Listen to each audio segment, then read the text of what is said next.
මහත්තයා ඌරු මස් ගන්න දාවේ. ඌර මරන්න දාවේ.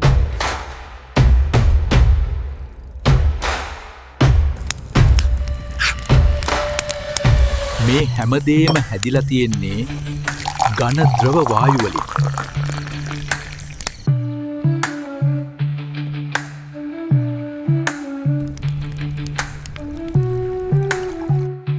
ඇදපම් පුතා පෙනහැල්ලටම ඇදපම්.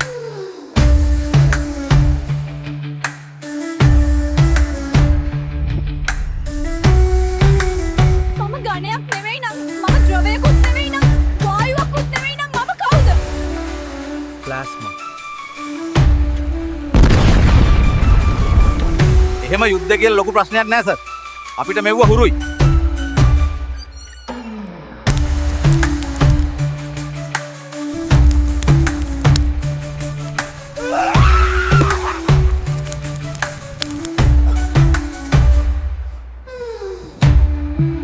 මහත්තයාලා වගේ පටු අදහස් තියෙන පකයල් නිසා තමයි මේ රට හදන්න බැරි. මේකේ උඩ පහළ යන්න නෙවෙයි දැන්වත් ප්‍රොම්ප්ට් එන්ජිනියරින් ඉගෙන ගන්න.